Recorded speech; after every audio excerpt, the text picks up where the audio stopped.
Même dans le QG montpelliérain de François Hollande, on applaudit le discours de Martine Aubry, car le message unique hier soir au PS, c'était l'unité, justement, un rassemblement déjà effectif dans le Gard et que certains ont voulu exprimer en s'affichant ensemble au siège de la Fédération héroltaise, l'image d'une grande famille qui fête le succès démocratique des primaires. Ce soir, il y a un gagnant par rapport à le candidat qui va tirer le Parti socialiste, ses sympathisants et la grande famille du progrès, mais il n'y a pas un vainqueur et un vaincu, puisque dès demain matin, c'est l'ensemble du Parti socialiste qui se met en ordre de bataille de larges rassemblements. Pour moi, c'est une grande victoire effectivement de démocratie et je note que c'est toujours le Parti socialiste et la gauche qui fait des progrès, que ce soit des progrès dans le domaine du social, des progrès dans le domaine de la démocratie, des progrès dans le domaine de la justice.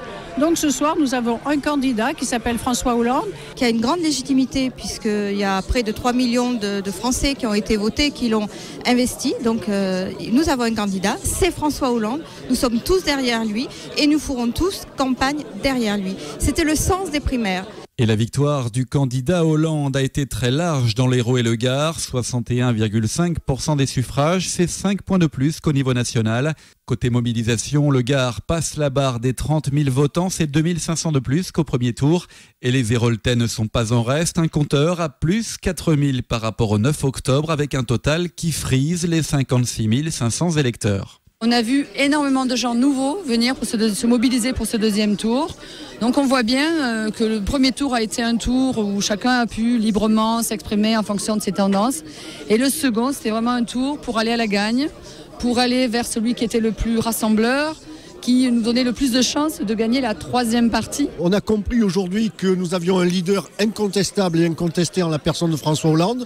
Martine Aubry l'a dit, nous appelons au rassemblement et j'appelle dans le Gard au rassemblement. Et il faut qu'on soit unis et sans faille pour gagner les présidentielles de 2012. Moi j'appelle tout le monde à se rassembler dans l'intérêt général parce que nos concitoyens héroltais ou autres n'ont que faire de nos bisbilles internes. Et le rassemblement, l'unité, notamment dans l'Hérault, ne sera pas simple à réaliser pour le candidat François Hollande et la première secrétaire Martine Aubry, mais ça, c'est une autre histoire.